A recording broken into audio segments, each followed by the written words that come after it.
Hello everyone and welcome to Heart and Hand, the Rangers podcast. My name's David Edgar, I'm your host as always, and joining me is the wonderful, splendid Mr. Cammy Bell.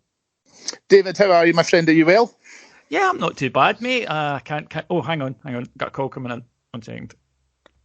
Hello? No, he's not for sale. Hello? Yeah, okay. I've got him here, I'll ask. Cammy, that's the Peter Crouch podcast. They're offering me a set of tracksuit and a bag of balls for you. And I think it's a good deal. Take it and run. I think it's a good deal. You'll get to meet Abby. Mm-hmm. Yep, go for it. It's all good.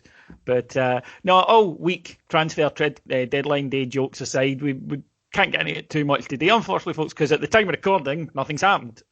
So, by the time you come to listen to this, Rangers might have bought 15 players and sold 13. I doubt it, but it could well have happened. It's been too long, this transfer window. I know COVID, all of it, but it has been too long. Yeah, it certainly has. It's kind of taken its toll, and we have not been without our own particular circus in terms of what's going on. What's the plural of circus? Is it circus, or is it circi, or is it circuses? I think it's circuses. It should be circi, I agree. Yeah. I think it's circuses. Well, whatever they are, we've not been without them. And I honestly, I hate this whole... The transfer window slams shut, especially given my particular employer, because we try and ham it up as much as you possibly can. The whole thing died, David, the minute you weren't allowed to have reporters outside the ground with big, massive inflatable dildos going by and stuff. So, yeah, as far as I'm concerned, let's just get whatever business we're getting done. Let's just wrap it up and begin the dreaded international break before the real stuff starts back again in a couple of weeks. No, I think that's fair. It has been... And players do get... their head turned up. Something the old manager said about Morelos after Leverkusen games, and players are aware of speculation going on. Look, I like the old days. I liked you could just buy a player at any given point. I was a fan of that. But if you are going to have windows where there is this, deadline day and a closing day, then make it at least short, for Christ's sake, and let's just get everything done and dusted with. But we've loads to talk about this week, Cammy. One game that will live long in the memory and one that was probably forgotten about an hour after it finished. Let's go back to Thursday night. Rangers took on Galatasaray in the Europa League playoff, trying to do something I can't remember us doing, which is group stage of Europe 3 years in a row. Remarkable achievement for the club if it happened, which of course, thankfully it did, as Rangers, with a really good performance, beat Galatasaray by 2-1. Goals, of course, from Scott Arfield and James Tavernier. And Cammy, first of all, let's before we get into the match itself, let's talk a wee bit about the achievement, because we go all the way back to that first qualifier, not long after against Scoopy, not long after Steven Gerrard came in. Since then, we've had 11 qualifiers, 11 qualifying ties.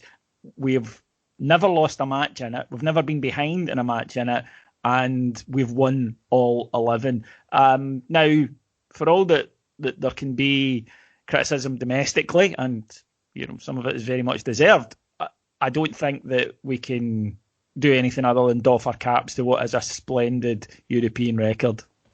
No, I mean, you could say doff your cap. I would also say stand up and applaud, because some of it really has been truly miraculous. The challenge that we've had within the European qualifiers is ridiculous, right? Because we know we're not welcome at the party, David, right? We know that. We're smart enough to know that, because we're just a small country and TV figures dominate these things. But Rangers have broken the trend in terms of having to navigate these qualifiers.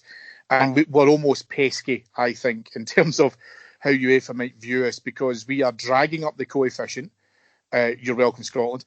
And we're doing so in such a way that we're giving ourselves a proper platform to be able to continue to build upon. I won't lie, I was incredibly nervous against Galatasaray, not because it was necessarily Galatasaray, who are a big name, right? I'm sorry, I know we can go back to the whole, they're not the team 15 years ago, yada, yada, yada. But they've still got quality players. They're still a multi-million-pound squad.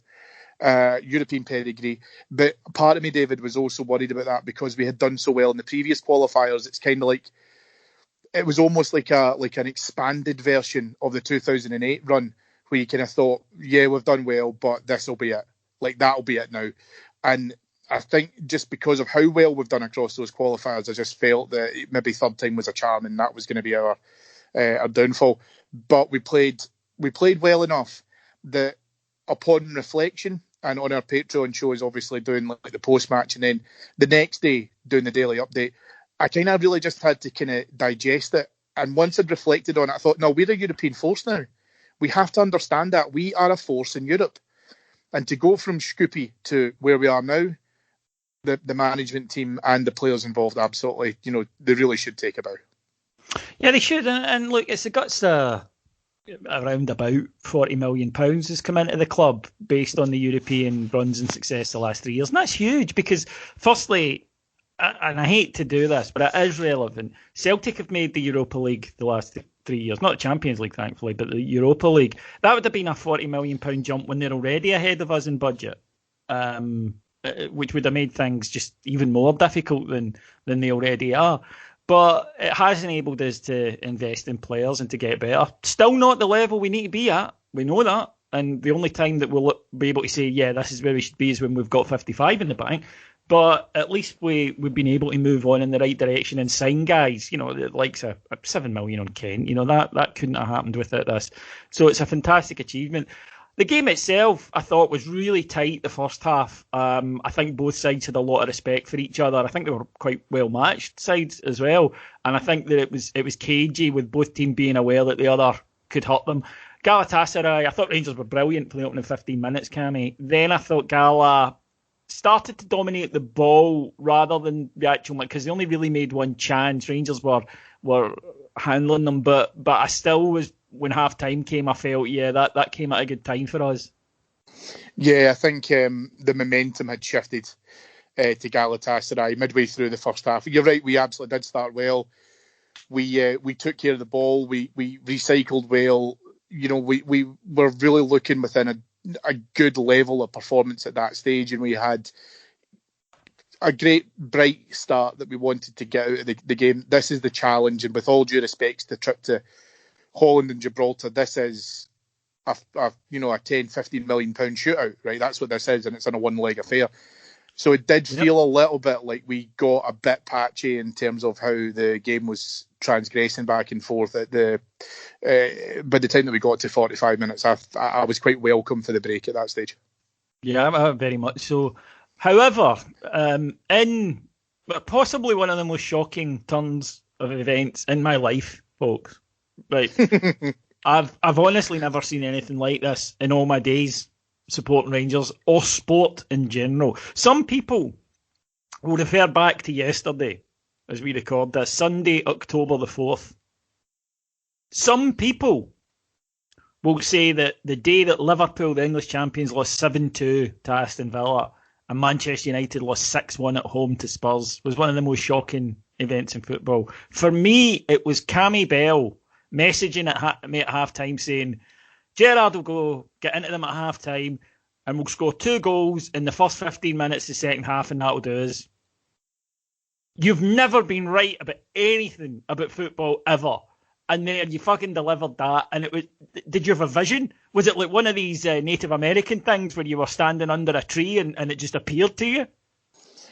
I felt the reading of the game was very obvious to those, the football experts among us. Yeah, but we're talking about you. It was you that got it right. I understand where you're going with it. Just settle down, Petal.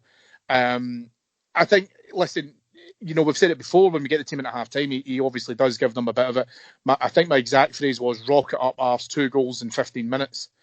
And it was as simple as that. And again, upon reflection, the challenge that I've got at that stage is we can't just rely on the half-time team talk to be able to spurt the team back into action. I mean, don't get me wrong, it completely killed the game, and Galatasaray, by the time of the Tav goal, I mean, they were done. I mean, they were out of the game at that point. So the two sharp goals arrived beautifully for us. But you kind of just get the feeling that that's all we had to do was, kind of get back into neutral, regroup, go back out and start the second half and start to blow them away. And by Christ, we did it. Yeah, we absolutely did. And honestly, I've not been as shocked since I found melted chocolate on the seats of my Ferrari. But indeed, Rangers were able to to go into that with 2 goals of absolutely sublime quality. And look, there are times, and we're going to come to it on Sunday, where when we try to play like that, it does become, in the words of my neighbour, tippy-tappy shite. Because you've got to be really sharp and everybody's movement's got to be good and the passing's got to be ideal. But see, when we do it well, my God, that first goal, the step over, the ball itself, but the step over from Alfie, the turn and the touch and turn even from Hadji, and the run and outside of the boot finish from Scotty Arfield, that was a peach. It was. I keep watching it back, and I just think it's a really weird finish from Arfield. Why does he not hit it with his left foot? But you knew what he was doing. He came into it, and it was a goal deserved of the calibre of team of Galatasaray in order to be able to beat them. And you're right, listen, do you know what? We can be surgical at times, and we're going to come on to an even better goal in just a couple of seconds. But when you saw the way how that move started to unfold, we'll be able to try and take it from there. One thing that I think it's remiss of us to do, David, is not to absolutely champion Rangers TV and the quality team for what I think was probably the staunchest of staunch panels at that stage, and certainly a move that Mr. Souness himself would have been proud of in his pomp. Yeah, it really was an outstanding team goal. But then the second one, my goodness, I was a wee bit like Ali McCoist, and I'm sure that you were as well, listeners, that I sort of noticed how good a move it had been long before it really got dangerous, because Galatasaray pushed right up. Rangers decided to play it from the back. You only need to look at England most weeks to see what a disaster that can be. But goalkeeper rolls it to Connor Goldson to Tav. Tav starts. There was a lovely bit of interplay in the midfield, a couple of nice balls that get it across to Ryan Kent on the other wing. And at that point, I'm thinking, God, this is a good move. And then ends up with Borna, who brilliantly, if you see, because there was a camera, the Turkish TV camera was actually in the Govan. It's a kind of weird angle for those of us who are used to only seeing Rangers from the other side. You see Borna put the cross in, it gets a deflection, and he turns away in disgust. But he needn't bother, because when he turned back round, what he saw was James Tavernier going in there, getting his head on it, nodding past the goalkeeper for 2-0. This was a peach. It was fantastic. I'm fairly sure that reaction from Borna is captured in the Ibrox away days video as well. Please just go and watch it, because it's hilarious. Because as soon as he realises that Tav has scored, he's straight over to go and celebrate with him. The goal itself was so incisive, and what we've spoken a lot around. I mean, it is literally the true sense of the term of box to box. So wonderful athleticism from Tav, taking it maybe 5-10 yards out from goal, because the pass from McGregor to Goldson to Tav is virtually, it's virtually straight. The pass, which I think for me is phenomenal and doesn't get enough credit just purely from Tav's perspective, is the one that he plays to Morelos, because it actually dissects right through the Galatasaray midfield between two guys in a very, very fine angle. It must have been, if you were facing it, if you were sitting watching it from the Broomlin, must have been a very, very tight angle. Passes it through to Morelos, and as I say, Tav keeps running. Again, phenomenal engine in the guy. We know what he's capable of doing. We're fair here on Heart and Hand, so we'll maybe say, defensively, if you look at that, you can see that goal, you are absolutely, you're kicking the cat out the window. But what you're saying to yourself is he has to be there to be able to score that. Fullback to fullback, Tav has to be in the ball. He has to be in that position, and he just doesn't give up on it. So tremendous goal. The build-up play to it, as you say, here in Ali. He's like, this is wonderful. This is wonderful football. And you can almost, I've got this thing about Ali McCoy strikes. See, as soon as I say his name, I start smiling, because that's how much joy he's brought to my life. But you and I, David, you can see him sitting on the edge of his seat, getting excited because he's seen the build-up unfolding in front of him, and then the goal itself as well. So absolutely brilliant and well-deserved. Absolutely well-deserved, I'll say at this stage as well. You create goals like that through skill and ingenuity, and just, again, like you say, that mobility to go from the right at the back of your goal right to the front, fantastic. I was fortunate enough to be there covering the game for Heart and Hand, and I was in the enclosure, and I could hear Clive Tilsley and Ali McCoist at that goal. Genuinely, that's how loud both of them were. You could hear them in the stadium, but it was such a splendid goal. I try to be kind of neutral when I go into I'm fan media. People know that, so it's not like they would be surprised by it. But even so, just bit of decorum. That was a tough one on Thursday, and I got when the first goal went in, I got a dirty look from the Turkish media guys. When the second one went in, I got muttering, and I thought if we score again, they're going to go for me because it's just you can't help it. It was such a huge goal, and it was such a great goal, and I was yes, and then realised it's like, oh, hang on, you're not in your seat, David, behave. But it's never going to change.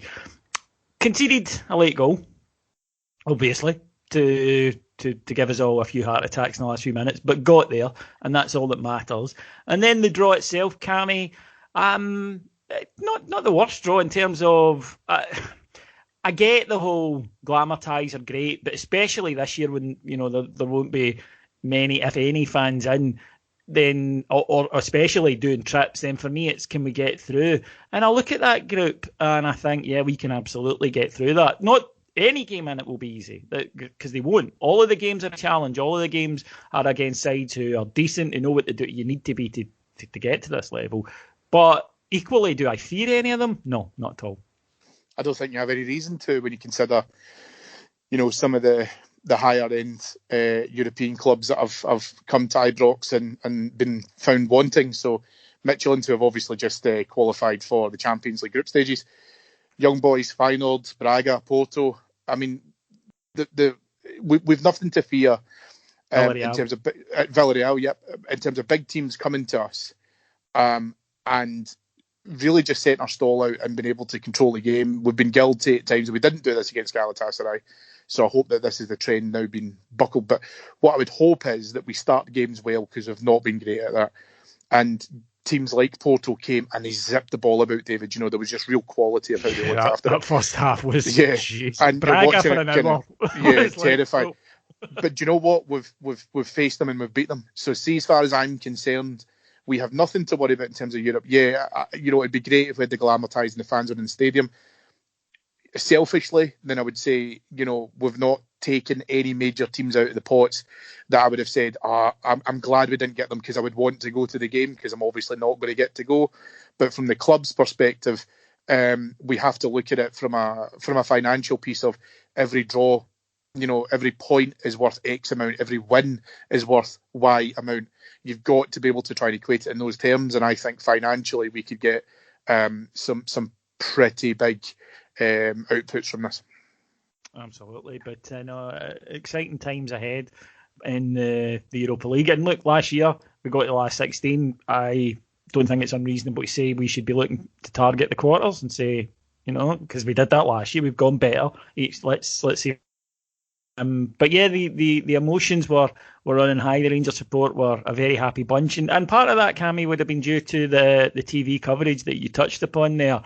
Clive Tilsley and Ali McCoist in the commentary box, and a panel.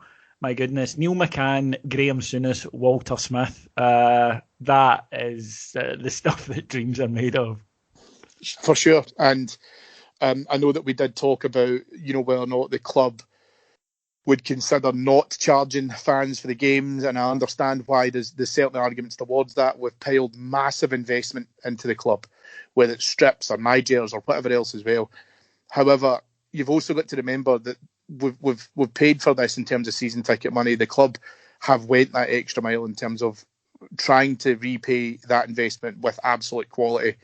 And, when Graham Souness talks, you listen. And he just commands that presence. The guy is one of the best pundits in the country.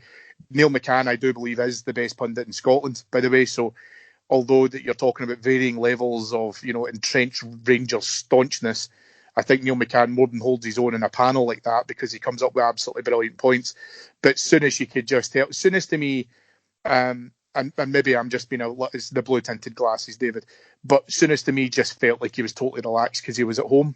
It just felt like he was just, so loving being back at Ibrox. It wasn't the Sky studio. It was him being there, wanting to see the team doing well, almost kind of challenging them to do well. And see when he's talking about, this is what Rangers is about. You have to come here. You have to know that players are going to leave a bit on you. So you have to get out there and put a bit of dig. You're just, the flashbacks that you're getting about what he was able to do for us just absolutely rings true. And then you've got Walter, who, let's face it again, I just feel happy he's when brilliant. Walter speaks. Yeah, and he's got exactly. these wee, I just feel safe and content, and that he's got these wee Walter phrases that I hadn't realised I'd missed until he said them. Like, he's been very good for Rangers over the piece. That's a wee Walter phrase, particularly if you look at it over the last few seasons, and just the way he does it, I love him. I love him. He's Walter Smith. And then you dovetail that with Clive Tildesley and Ali McCoist on comms and co-coms. I mean, it's fantastic. And Ali, I do believe is good value in terms of where he is from a co-coms. I think he does well. Clive Tildesley is just a class apart. See when he's talking and stuff as well, and you hear him commentating in our games. Yes, fair enough. He doesn't understand how to say Glenn Kamara or John McLaughlin, but we'll let him go with that. Do you know what I mean? He's allowed a few faux pas, but he's a friend of Heart and Hand. So again, like you say, we always want to make sure that we appreciate how great a job he does for us.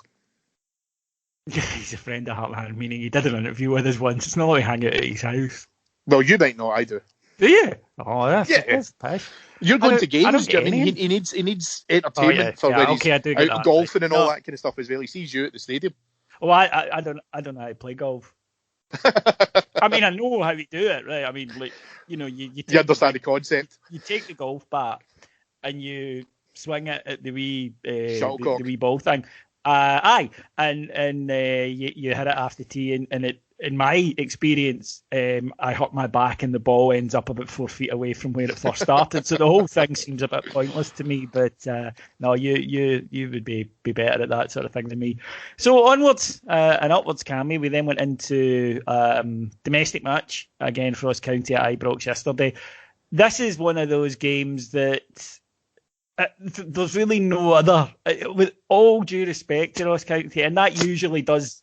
Mean an insult's coming. It's really not. But Rangers at Ibrox, it should never even be a thing. No offence to Ross County, but it shouldn't. It should be a fixture that Rangers just pick up 3 points and almost by rote. And look, in the end, we did get them. But it's fair to say that, that old phrase, the European hangover, if an alien arrives tomorrow and says, explain the concept to me of a European hangover, you just show them this match. The performance was just not good. There were long spells in the match where we were all getting a bit antsy, but in the end, job done. And as I say, this is one of the games that in the end of season DVD, you get the 2 goals and that's it, and it just moves on. Yeah, I think... you can't listen. You've got to take this week in its own individual context, and we're going to have a lot of weeks like this, David. Right? We are now because of our European inclusion. Across certainly the next number of weeks, where we're not going to have to put out the same effort levels from game A to game B, because domestically we shouldn't have to raise gears consistently to be able to beat any of our domestic opponents. We shouldn't, right? Because we can't expel a higher degree of energy and effort against our European teams than we will do it, especially at home when we're playing on the Sundays. So I get where we're at with it. We would have loved to have been able to kind of use the buoyancy of the European qualification to say, right, let's put 4 or 5 or 6 past, Ross County, somewhat adversely. And listen, I know that we're not here to talk about them, but I also believe that had Celtic dropped points, which they were incredibly close to doing on Sunday, we might have had a little bit more zip and a little bit more of a spring in our step to try and get out there to get a few goals by them. But we're going to have to accept the fact that some of these results, all that matters is the 3 points. Yes, we can talk about goal difference and all the rest of it, and the performances aren't phenomenal, but all that matters is the 3 points. And if you had said to me on Friday morning, you'll get 3 points against Ross County, it'll be a 2-0 win, that's it, I would quite happily have taken it off of you. It doesn't have to be, 150% all the time. It wasn't a great game to watch. As you say, it was pretty much no thrills, but, it's Ross County at home in an empty stadium. I think we just have to accept what we're taking there. Rangers took the lead through James Tavernier. It was a penalty, stonewall. I don't think there was any complaints about that. And I was kind of saving, I could have mentioned him after the goal and the performance the other night, but 8 goals in 8 games from your right back. I mean, that's amazing. Yeah, it is, yeah. And I was so pleased to see him being able to go through this, because I think towards the second part of last season's absolute malaise, he started to really beat himself up with this. I think he took a lot of personal ownership for what was happening with regards to the team, and he was by no means at any fault personally about what was happening. I don't think he was playing tremendously well, but by Christ, he was not the only one. Now what I'm starting to see from him is that he can really lift that team going forward. He's acting more to me like a captain, more than he ever has done since he's had that armband. And I don't just necessarily mean his performances in the park, David. When you look at Motherwell and you see him coming out on social media afterwards, congratulating Jordan Jones, congratulating Cedric Itten on their respective goals, you can see him being able to try and lift the team as we're kind of going and trying to get into the gears. So there's an all-round aspect of not only his performance, but his performance as a captain. The goals are great, and I totally understand that. But I genuinely believe he'll just have as many, pleasing moments when he's keeping clean sheets, or again, like you say, if it's like Galatasaray where we concede a goal, we're minimising any that we concede. So he's having a tremendous patch at the moment, and long may it continue.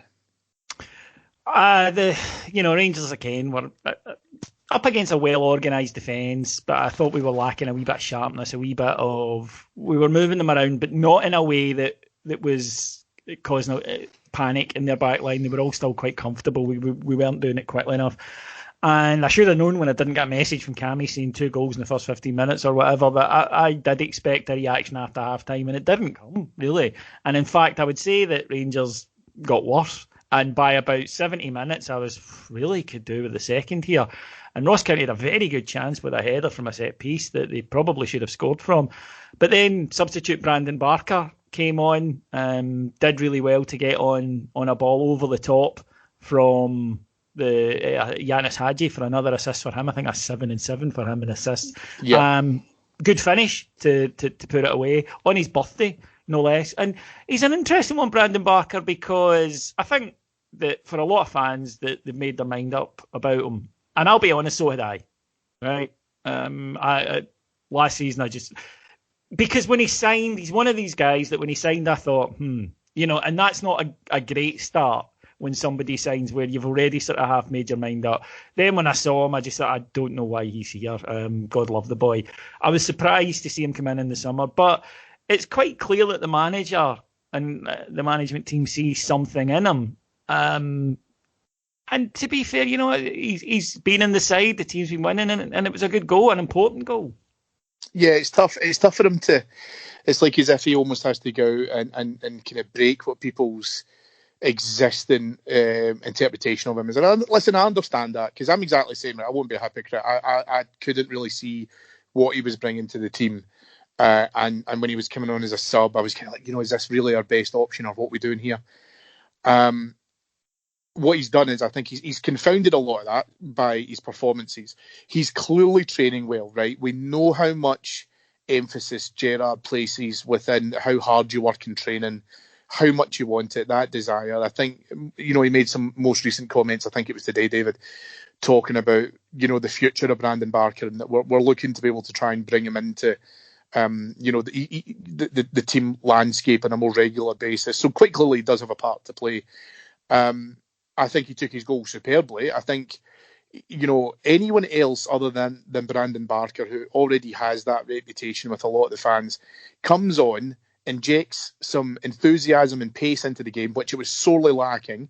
And you're right, by the way, we were on a little bit of a kind of an edge at that stage.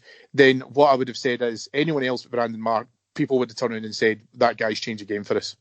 So I think you have to give him his due credit in terms of what he's done and how well. I mean, he did take his goal well, right? He absolutely did. Unselfish. I think, other times if players are not in tremendous throes of confidence, they maybe pass the ball or they try to get rid of it or something else. Keeps a hold of it, does well to be able to try and finish. And then as soon as that goal goes in, I think, like you say, everybody's arses stopped twitching. Because Ross County were coming into the game absolutely well. So, and if we dropped 2 points, it would have been catastrophic. Oh yeah, for sure. So I think you have to give him his credit, right? I think you have to look at it in that particular context, take off, that optic of what we think about him beforehand. I think he needs a fresh start from the fans. I really do, David. I think he just needs to be given that opportunity, because I think he's performing. We've all seen jokes about his hair. I've made jokes about his hair, so I can't again. I'd like to be. Yeah, I can't talk. And really, I can't talk about anybody's hair because I don't have any. But yeah, and I do wonder sometimes with footballers, it helps if you look cool. If you look like people. And I've often thought that with managers. That there are guys that people kind of dismiss, where there's others, they're really well dressed and handsome. The guy that was at Everton, Marco Silva, he got away with a lot, because he looked the part, Portuguese and, handsome man, very well dressed. And other managers who maybe aren't quite as glamorous don't. And I wonder if partially that's it with Barker, because he doesn't really look like your conventional idea of a footballer. He's had in the past, the wee sort of Amish beard and stuff, and obviously his hair is interesting. So I do wonder if it is that, but all you can do as a footballer is just say, do you know what, I don't care. The manager seems to have some trust in me. I'm going to go out and I'm going to get goals and I'll change their minds. Yeah, and I think, if you're Ryan Kent, maybe you get away with having two rat's tails at the back of your head, and we'd have slaughtered Brandon Barker for that. Yeah, absolutely. So you've got to, if you're going to chat shit, you're going to have to be able to try and get it backed up. So no, I think, like you say, Barker needs to be given a little bit of a kind of fresh lease from the Rangers support. I'm doing my best to be able to do that, and listen, trust me, I've slaughtered them more than most. But again, like you say, he's turning that corner. He's been able to do it well, and I think what I would also say as well is you've got to give credit to the manager for sticking by him, because there is times where he's got to realise. I'm not quite at that stage yet. Well, fair enough, right? Okay, I understand that, but then at the same point, you've also got to allow some degree of scope for the manager, given the amount of pressure which is kind of going on around the squad, especially at the beginning of this season and the clean sheets and all of that shit, then qualification for Europe, all of that stuff. And Barker's played his role in that. So he clearly does want to stand by him. He wants to give him the opportunity. And I think holistically, when you look at the guys who have come in, who are probably on the periphery, squad players coming in to be able to take their opportunities, we've got a deluge of them. We've got absolutely tons of them. So, Hollander coming back from injury, John McLaughlin, Scott Arfield. We've got Itten who's coming in, scoring goals. Jordan Jones. Barker's another one of them. That's a good point that I don't think you're going to get from Jordan Jones or Brandon Barker, being honest, cards on the table, 40, 50 great performances a la Ryan Kent. I just don't, okay? But the problem has been in the last couple of years that we've not got anything from those guys. They haven't contributed at all. That type of player, I'm not singling those two out. Whereas, you're right, in the last week, Jordan Jones played well, got a goal against Motherwell. Brandon Barker came in, did well, got a goal against... So long as they're giving you... You don't need everyone in the squad to play every game and be brilliant in all of them, but you need guys that when, if you like, the 1 to 11, the one that we all go, when they're not playing well or they're injured or whatever, that come in and give you something. And I think in the past what's happened with Rangers is we've had a really good team, but as soon as 2 or 3 dropped out or had a bad day, forget it. We're 2 or 3 injuries or suspensions away from a crisis. And I think now what we've seen is that we can have injuries literally front to back, or suspensions front to back, where we don't shit the bed because all of a sudden Al McGregor can't play or Alfredo Morelos is not scoring goals. Same thing as well when we're kind of saying, right, so Joe Aribo started so well, took a step out, Ryan Jack then gets injured, so all of a sudden we've then got to make changes. Borna took a very bad knock on Sunday. And even at that point, I'm thinking to myself, well, it's not a problem because Bassey comes on, it's not an issue. Because I thought Bassey played very, very well against Motherwell. So key elements of it. I mean, listen, we can even go as far back as saying that happened when Katic got injured. So right now, I think that we've got some strength in key areas of the park that we can see replacements coming in and we can see options. And listen, David, this is going to be a long season. It is going to be a long season. We've got all of this shit that's happening with COVID and rearranged fixtures, which hasn't hit us yet, but it will do because it's just the luck of the draw. And we've got Europe, and we're going to get into the cup runs and stuff. So it's all going to start to mount up. We need a strong squad.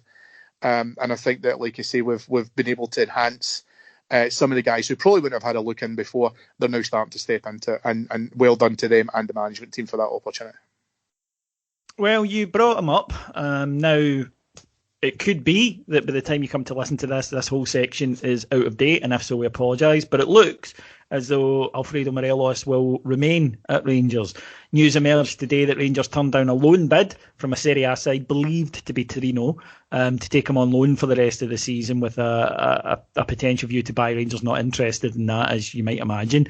But it looks as though he is going to be staying. He had a very poor match yesterday. Missed 2 sitters, just wasn't at it at all.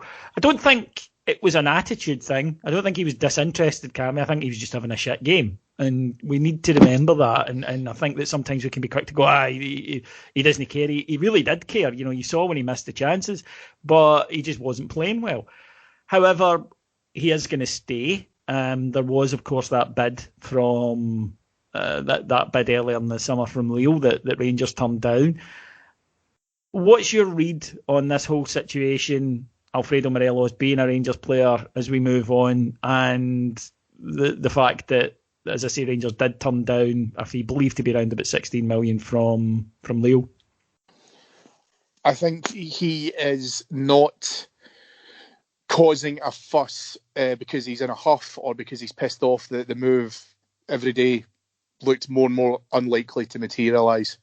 Now, we're sitting here recording this and we could both be proven to be complete idiots because, you know, he might not be a Rangers player by the end of the day. But going on the assumption that he stays, going on the assumption that move does not come to fruition, then I think what is really frustrating him more than anything else is that he knows he's not playing tremendously well and he's not scoring goals. There was a great chance against Ross County where he quite clearly was caught in two minds about being able to lash at home, but he took a touch, then the defender got a block in, and then away he goes, and that again just mounts onto his frustration. A goal score, a free-flowing goal scorer, and Alfredo Morelos finishes that chance with a second thought. So he needs to get into being able to run a degree of goals. He needs to be able to get into a run of decent performances. He's got the capability there, right? But he's like everyone, David. When you know you're not doing it well and it's pissing you off, it just weighs heavy in your mind a little bit more than it normally would do. And listen, he's not the first and he won't be the last striker to go through a little bit of a goal drought, if you can possibly call it that. I think the challenge has to be for him to be able to get into it. And if he can turn it around, he can get into it. Genuinely, by this time next year, I hope we're talking about a £30 million player.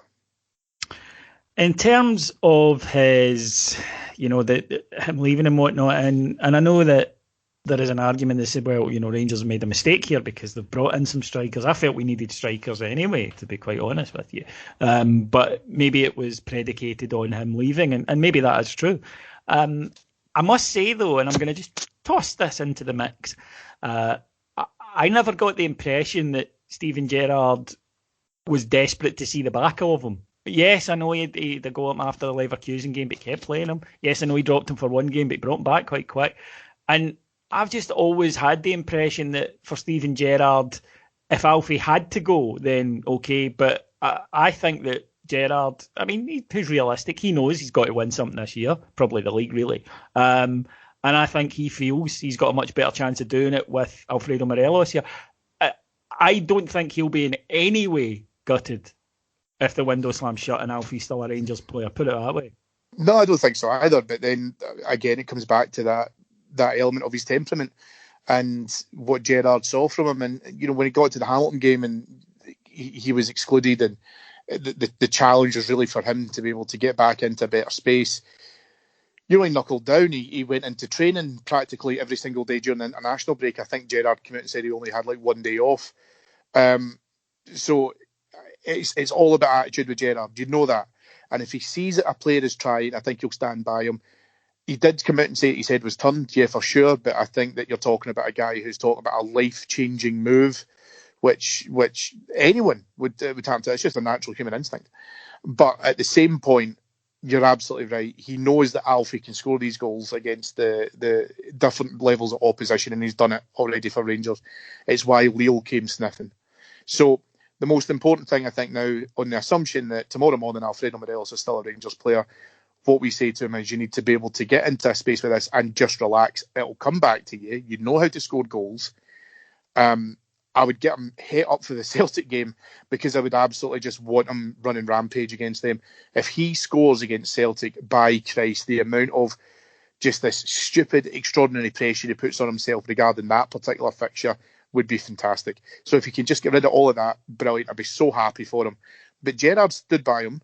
I think he's repaid Gerrard with some of that in terms of trying to focus on what he can do. And they're both very clear now in terms of their relationship. And I think that's been quite public. Right, folks, that will do us for today. Of course, we're into the dreaded international week, so it means that obviously there's no Heart and Hand Extra this Thursday. We'll be back the following Thursday to preview the match at Parkhead that Cammy referred to there.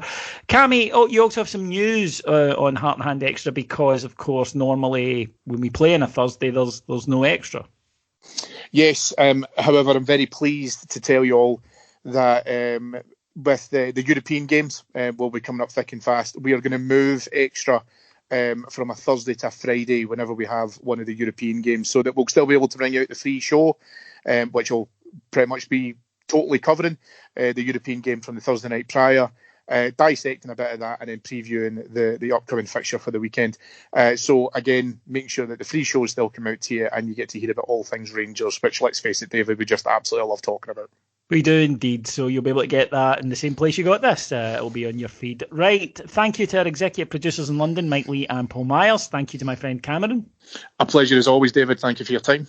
Remember, the international break is a desolate, desolate place, and if you're looking for some Rangers stuff, and of course you probably will be, then go to our Patreon, patreon.com/heart and hand, where from just $1.99 per month, 50p per week, come on, we're practically giving it away, you will get all manner of shows on Rangers, loads and loads of great content every single day, as well as being part of a community that, trust me, is an awful lot of fun. We're one of the nicer places on the interwebs. Thank you for joining me this week. I will be back probably next week, but certainly in 2 weeks' time. But until then, stay safe and take care. Bye-bye.